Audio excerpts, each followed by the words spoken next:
요나서 강의 오늘 세 번째 시간입니다. 때를 잃지 않는 행복이라는 제목입니다. 때를 잃지 않는 행복. 하루에도 몇 번씩 천국과 지옥을 오르락내리락 하는 사람이 있대요.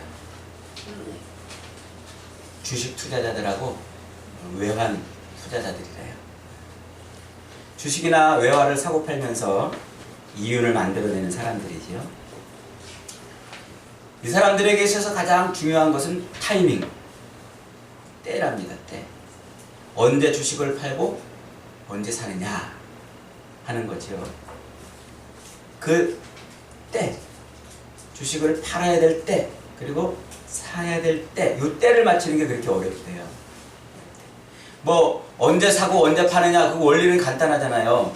아주 값이 막 비쌀 때 팔고, 값이 저만큼 내려갔을 때, 쌀 때 사는 거예요. 쌀 때 사고 비쌀 때 팔면 다 되는 건데, 요 때를 맞추기가 어렵다는 거죠. 그래서 이 때를 못 맞춰가지고 비쌀 때 사고 지고 쌀 때 팔고 이래가지고 재산을 홀딱 말아먹고 인생이 망가지는 그런 사람들도 많이 있다고 그러지 않습니까? 오르고 내리는 이 때를 잘 잡아가지고 맞춰야 되는데 그게 잘 안 되는 거예요. 그게 잘 안 돼요. 그래서 사람들은 이 때를 못 맞춰가지고 하루에도 그냥 몇 번씩 오르락 내리락 천국과 지옥을 왔다 갔다 한다고 그러잖아요. 주식 장사는 한마디로 타이밍 장사예요. 때를 놓치지 않고 때를 맞추는 장사죠. 농사도 그렇죠. 농사. 저는 농사를 지어보지 못했습니다만은 농사도 역시 타이밍과의 싸움입니다. 농사는 그야말로 때를 놓치면 할 수가 없는 거지요. 농부는 그저 씨 뿌려줄 때 씨를 뿌리고, 김을 매줘야 될 때 김을 매주고, 거름을 줘야 할 때 거름을 주고, 이 때에 맞게 일을 하면 되는 거예요. 그 때가 시키는 대로 순종하는 게 농부입니다. 순종하는 게. 만약 농부가 그 때에 순종치 않으면요, 그의 농사는 거둘 것이 없어요. 망하는 것이죠. 누가 지혜로운 농부일까요? 하늘이 정해준 때, 그 때를 놓치지 않는 농부가 지혜로운 농부입니다. 사실 뭐 우리 인생이 다 그렇지 않습니까? 우리 인생도 다 이 타이밍과의 싸움이에요. 부모에게 효도하는 것도 다 때가 있다고 그러잖아요. 지나가 버리면 끝이 되는 거예요. 공부하는 것도 그래요. 공부도 다 때가 있어요. 건강도 지킬 때가 있고, 일할 때가 있고, 쉴 때가 있는 겁니다. 그 때를 내 마음대로 함부로 바꿨다가는 우리 인생도 아무것도 거둘 것이 없어요. 많은 사람들이 그런 것을 내 마음대로 바꾸고 내 계획대로 할 수 있다고 합니다만 그렇지 않아요. 자기 마음대로 멋대로 사는 사람들이 성공하는 것이 아닙니다. 얼마나 인생에게 주어진 그 때를 잘 분별하고 그 때에 맞게 행동하느냐 하는 것이죠. 그 때를 분별하고 붙잡느냐, 그 때에 얼마만큼 우리가 복종하느냐에 따라서 우리 인생의 색깔과 맛과 멋과 성공의 크기가 달라지는 것이죠. 그래서 산다는 것은 바로 이 타이밍과의 싸움, 이 때와의 싸움이라 그렇게 말해요. 전도서에도 그러잖아요. 전도서에 사랑할 때가 있고, 이별할 때가 있고, 만날 때가 있고, 헤어질 때가 있고, 돌을 던질 때가 있고, 걷어들일 때가 있고, 인생도 때라고 전도서는 우리에게 분명히 말씀하고 있죠. 오늘 이 요나서의 세 번째 장은 바로 이 때를 놓치지 말아라 하는 말씀을 우리에게 주고 있어요.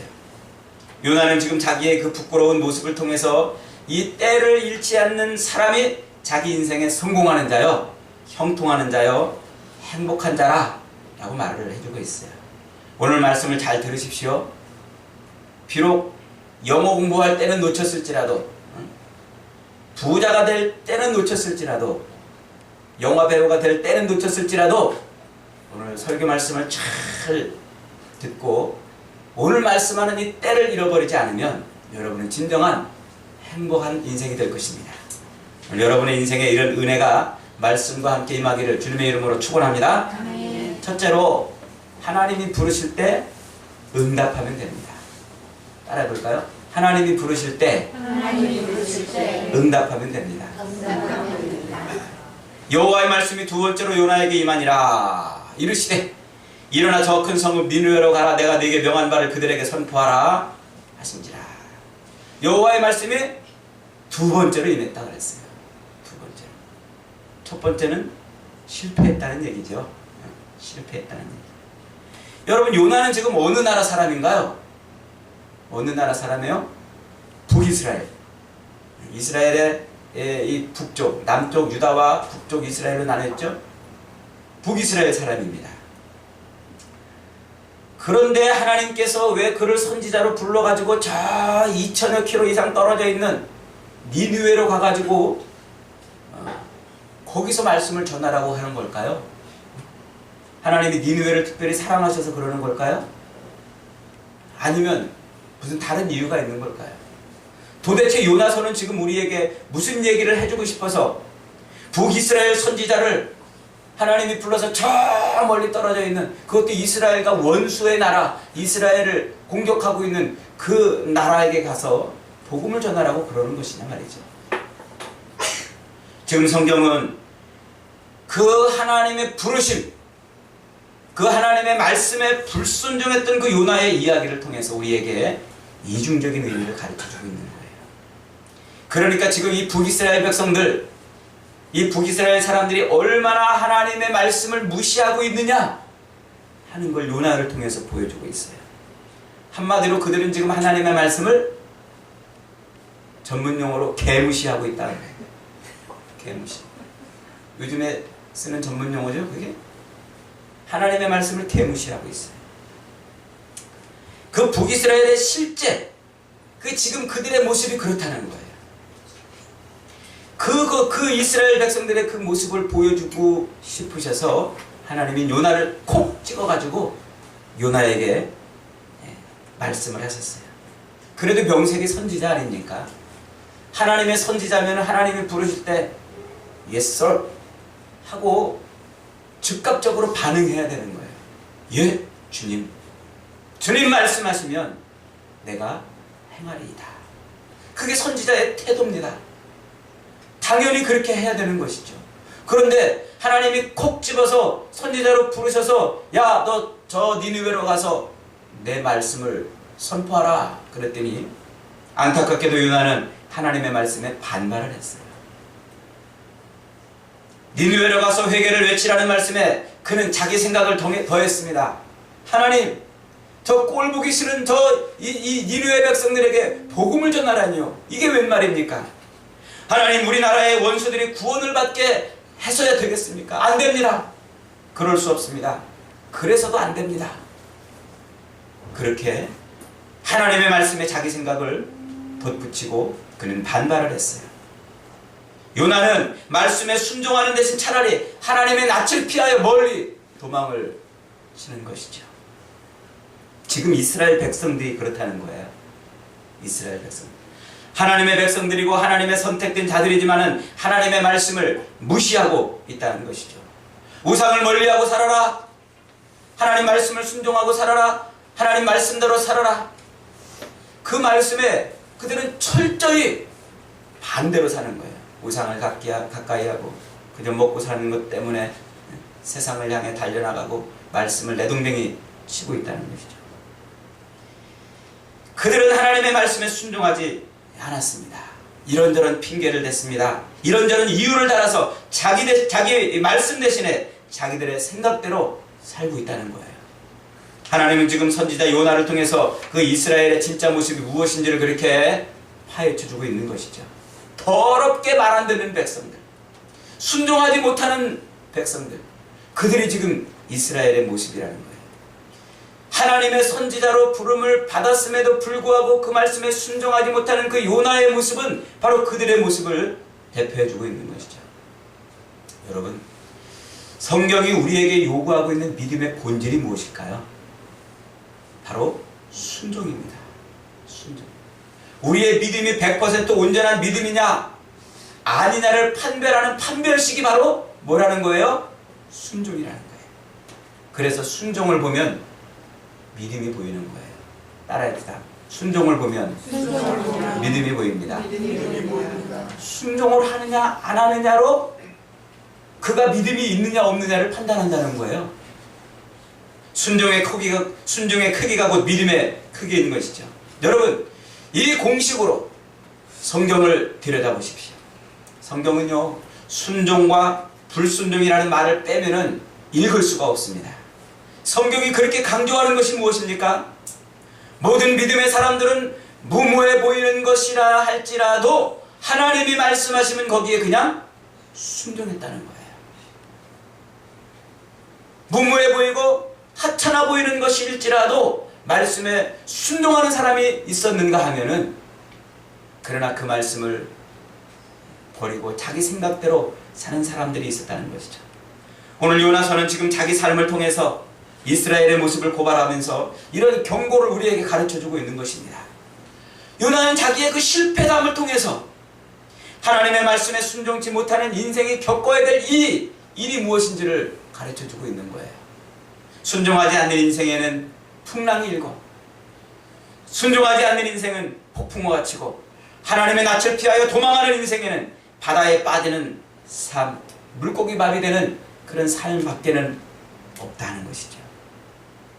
여러분, 우리가 왜 예수님을 믿고 살면서도 삶이 힘들고, 왜 우리가 예수님을 믿으면서도 이렇게 신앙생활이 괴롭습니까? 우리가 말씀에 순종하려고 하지 않기 때문에 그래요. 내 짧은 지식, 내 짧은 경험, 내 짧은 힘으로 해보려고 달려들기 때문에 그렇습니다. 그러나 주님의 말씀과 그 뜻에 순종하면 피곤하고 괴롭고 후회스러운 인생은 하나도 없습니다. 왜냐하면 우리 인생은 하나님의 말씀에 순종하는 것이 가장 쉽기 때문에 그렇습니다. 여러분, 순종은 그래서 믿음이라는 단어와 함께 세상에서 가장 중요한 단어 중에 한 단어입니다. 순종은 어마어마한 단어예요. 사실 들여다보면. 보세요. 인류의 조상 아담과 하와의 범죄는 온 인류와 역사에 비참한 결과를 가져오지 않았습니까? 천국 같을 뻔했던 세상을 지옥 비슷하게 만들어 놓은 것이 누구입니까? 아담과 하와의 타락이었어요. 왜 아담과 하와가 죄를 짓고 타락의 길, 그 고통의 길을 걸어야만 했습니까? 하나님 말씀에 순종하지 않았기 때문에요. 그러므로 여러분, 사실 이 순종의 길은 망하느냐 흥하느냐, 혹은 사느냐 죽느냐, 실패하느냐 성공하느냐를 결정짓는 대단히 중요한, 우리 인생에 대단히 중요한 단어라고 하는 것이죠. 그래서 사무엘상 15장 22절에서 이렇게 말하고 있어요. 순종이 제사보다 낫고 듣는 것이 수양의 기름보다 나으니라. 로마서 5장 19절은 그 순종을 주제로 인류의 역사를 단 한 문장으로 요약해주고 있지 않습니까? 한 사람이 순종하지 아니함으로 많은 사람이 죄인 된 것 같이 한 사람이 순종함으로 많은 사람이 의인이 되리라. 아담과 하와의 불순종으로 많은 사람이 죄인 된 것 같이 예수 그리스도의 그 순종으로 많은 사람들이 의인이 된다는, 인류 역사를 단 한 문장으로 요약을 해주고 있는 단어가 바로 순종인 거예요. 예수님을 모르는 사람들을 설명하는 단어, 예수님을 모르는 사람들을 설명할 때 쓰는 단어가 뭐예요? 불순종의 자식들이라 하는 거예요. 불순종의 자식. 여러분, 순종이라는 것은요, 결코 작은 것이 아닙니다. 해도 되고 안 해도 되는 것이 아니에요. 내 생각을 덧붙여도 되고 빼도 되고 하는 것이 아닙니다. 여러분, 지금도 세상에는 죄에 붙들려 자기 욕망과 정욕을 채우려고 헐떡거리며 사는 불순종의 인생들이 있는가 하면, 하나님의 은혜에 붙들려서 하나님의 나라와 의를 위해서 아멘으로 그 말씀에 순종하며 사는 행복한 인생들이 있습니다. 죄에 붙들려 자기 배를 채우는 일을 기쁨으로 여기는 인생이 있는가 하면, 성령에 붙들려 교회와 성도들을 돌보는 일로 기뻐하며 사는 그런 사람들도 있습니다. 죄에 붙들려 육신의 일을 도모하며 사는 자들이 있는가 하면, 하나님의 말씀에 붙들려 주의 종을 통해 주시는 비전이 하나님의 비전인 줄 알고 순종하는 사람들이 있습니다. 여러분은 지금 어느 자리에 서 있나요? 신앙생활은 비밀이라 그런 말이 있죠. 신앙생활은 비밀이라. 예수님이 물로 포도주를 만드는 그 현장에서 연회장은 물로 된 포도주를 맛보고 어디서 났는지 알지 못하되 누구는 알았더라? 물떠온 하인들은 알더라. 물떠온 하인들은 알더라. 하나님 앞에 엎드리고 하나님의 말씀에 토를 달지 않고 그저 아멘으로 순종한 자만이 알 수 있는 놀라운 비밀이 우리 인생에 있다는 거예요. 여러분의 인생도 이런 비밀이 있기를 축원합니다. 하나님이 여러분을 쓰시고 싶으셔서 부르실 때 아멘으로 응답하셔서 이전보다 더 좋은, 더 맛을 내는 포도주처럼 순종하는 자에게 주시는 풍성하고 넘치는 기적이 저와 여러분의 인생을 채우는 은혜가 있기를 주님의 이름으로 축원합니다. 둘째로 돌아오라 하실 때 돌아오면 돼요. 부르실 때 순종하면 되고 부르실 때 응답하면 되고 돌아오라 하실 때 돌아오면 돼요. 요나는 하룻길을 걸으며 회개하라고 외쳤는데 그 한마디에 죄악의 도성 니느웨가 회개를 했습니다. 정말 엄청난 일이죠. 니느웨는 당대 최고의 도시 중 하나였습니다. 당시에 12만 명이나 살고 있는 거대한 도시였습니다. 니느웨는 창세기 초대 영웅이라 할 수 있는 리므롯이 지은 도성입니다. 대단히 오랜 역사를 가지고 있는 도시죠. 요즘으로 말하면 저 이라크 북부의 모술, 방송에서 가끔 나오죠. 이라크 북쪽의 모술 지방, 바로 그 부근의 땅입니다. 그 부근의 땅. 당대 세계를 제패했던 아수르의 가장 큰 성읍 중에 하나였습니다. 당시 이스라엘과 주변 국들을 위협하고 괴롭혔던 그 아수르는 주전 763년에 큰 전쟁에서 패해요. 그래서 국력이 잠깐 주춤거리고 있었습니다. 그 덕분에 북이스라엘, 당시 여로보암 2세가 다스리던 이스라엘은 영토를 점점 확장해가지고 솔로몬 시대의 영토를 거의 다 회복을 했습니다. 그러나 여전히 아수르는 이스라엘을 위협하는 최대의 적이었습니다. 예레미야 1장 13절에 보니까 이 아수르를 뭐라고 표현하고 있냐면 북쪽에 끓는 가마라 이렇게 표현을 하고 있어요. 이스라엘 사람들은 늘 아수르를 두려워했다는 것이죠. 아수르가 전쟁을 일으킬까봐 늘 전전긍긍하며 지냈다는 것입니다. 그런 상황에서 이스라엘의 선지자 요나가 아수르의 성 니느웨로 보내지는 겁니다. 그러니 가고 싶지 않았겠지요. 왜 그곳에 가서 복음을 외치고 구원을 받게 하느냐는 것이죠. 그런데 니느웨는 요나의 외침을 듣고 즉각적으로 회개를 했어요. 이방 나라에서 온 선지자 단 한 사람의 그 몇 마디 때문에, 그것도 모르는 신의 이름으로 외치는 메시지에 그렇게 니느웨 사람들이 거국적으로 거지부터 임금까지 전부 다 회개를 했습니다. 신비한 일이지 않습니까? 놀라운 일이지 않습니까? 왜 그랬을까요? 도대체 그 이유들을 몇 가지로 추측해 볼 수 있습니다. 최근에 그 요나 당시의 그 니느웨 사람들의 풍습에 대한 고고학적 자료들이 수만 점 이렇게 발굴이 되었어요.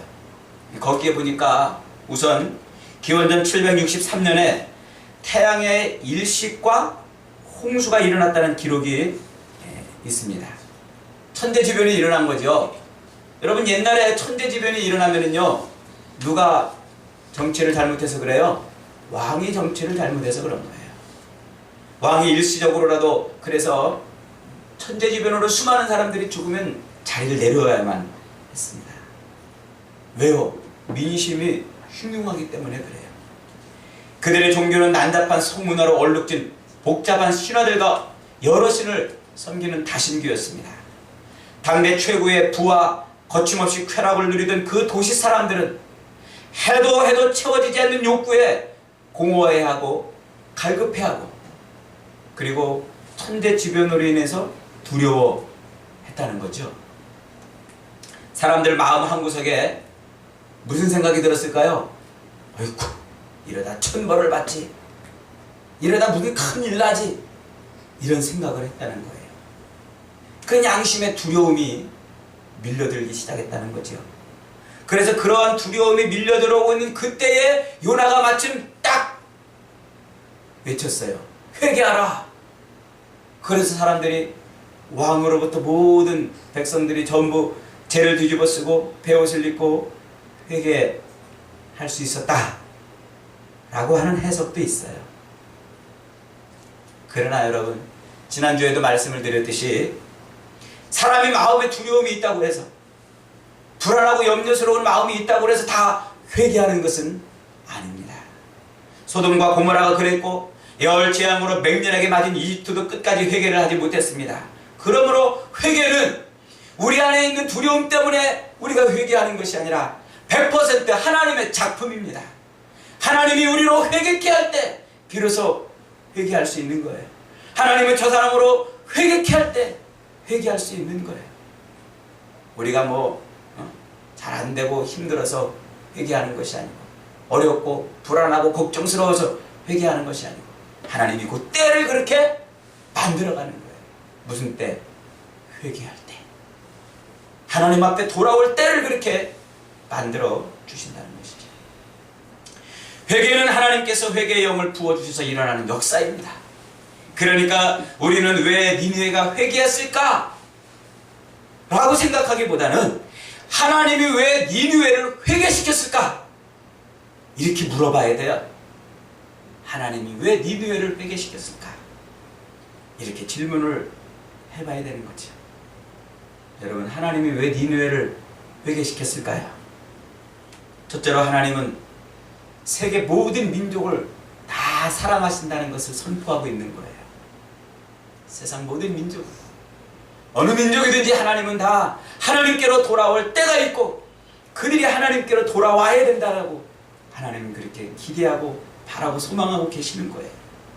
갈라디아서 3장 13절로 14절에서 그리스도께서 우리를 위하여 저주받은 바 되사 율법의 저주에서 우리를 속량하셨으니 기록된 바 나무에 달린 자마다 저주 아래 있는 자라 하였음이라. 이는 그리스도 예수 안에서 아브라함의 복이 이방인에게 미치게 하고 또 우리로 하여금 믿음으로 말미암아 성령의 약속을 받게 하려 함이라. 그리스도 예수를 통해서 우리를 구원하시는데 모든 이방인들도 다 그렇게 구원하게 하시려고 예수님을 보내셨다는 것이죠. 그리스도 예수 안에 있는 아브라함의 복은 세계 모든 민족의 나라의 것이었습니다. 그러므로 여러분, 우리 그리스도인들은요, 항상 우리의 눈은 세계 민족, 모든 민족에게 열려 있어야 돼요. 이것이 하나님 아버지의 뜻입니다.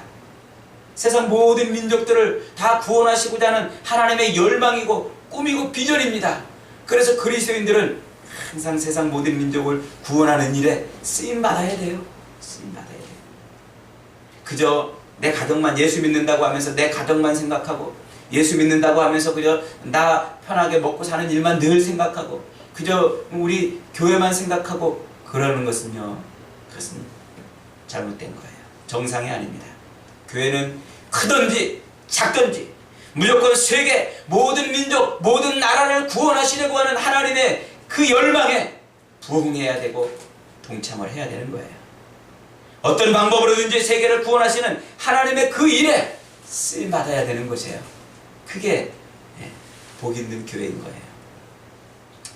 둘째로 하나님이 니느웨를 회개시킨 것은요, 이스라엘을 시기나게 하려 한 것입니다.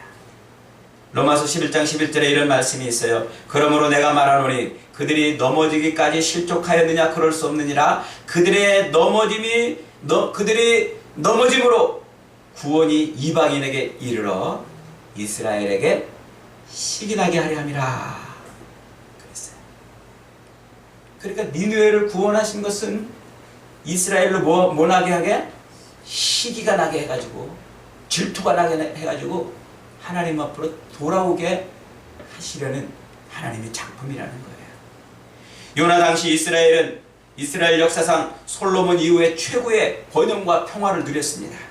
호세아 등 많은 선지자들은 이러한 평안을 거짓 평안이라고 외치고 있습니다. 그러나 이스라엘 백성들은 교만해졌고 풍요와 평안에 속아서 하나님을 잊어버리고 자기 배를 신으로 섬기고 쾌락과 물질을 쫓았습니다. 자기들을 구원하시고 보호하시는 하나님을 외면하고 그들은 이제 배가 불러서 스스로 바알과 아세라를 찾았고 이집트와 아수르에서 수입한 신들을 섬겼습니다. 그러한 이스라엘에게 12만 명이나 되는 거대한 아수르의 그 성읍 니느웨가 거국적으로 회개했다는 사실은 대단히 큰 충격을 가져다 주는 거예요.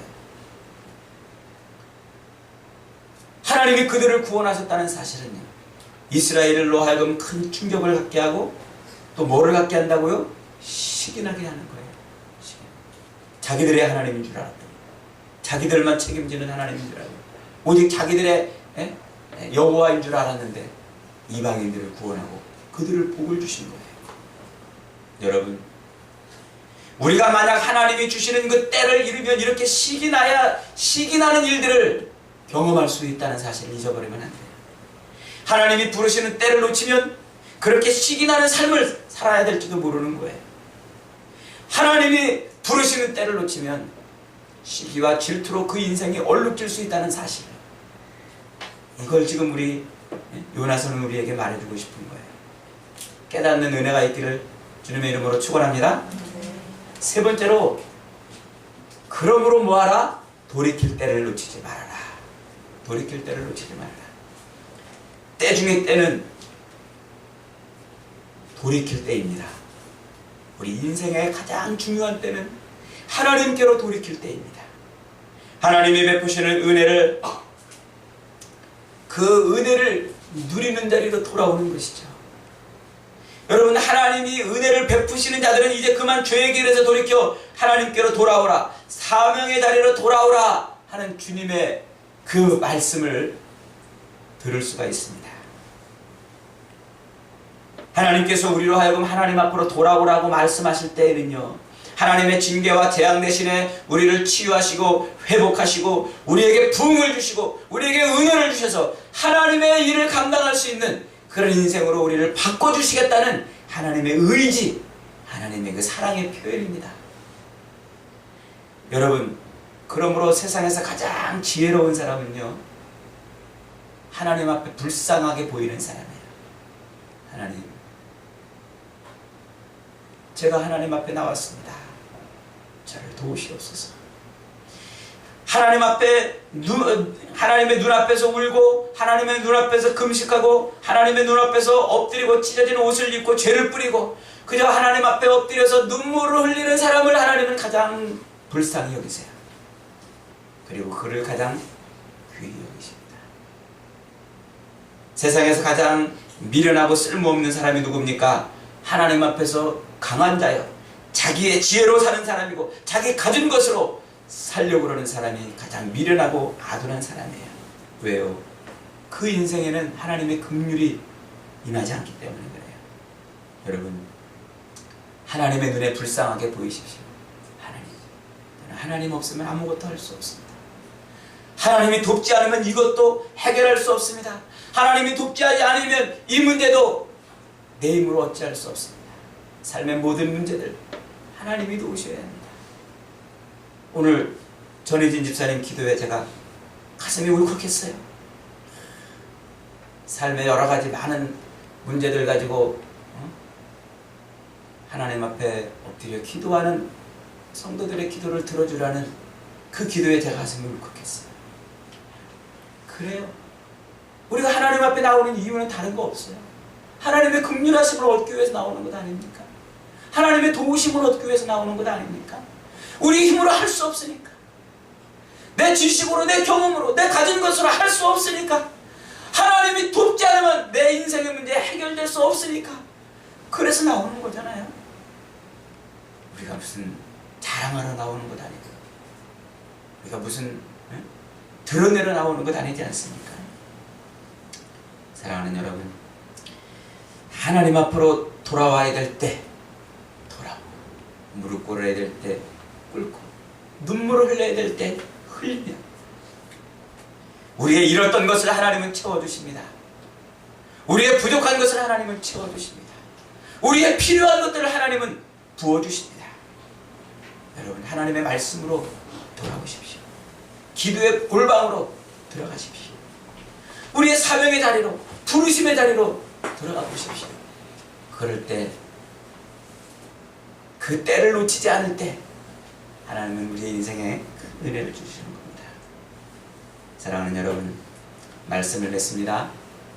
하나님이 부르실 때 무조건 아멘으로 응답하십시오.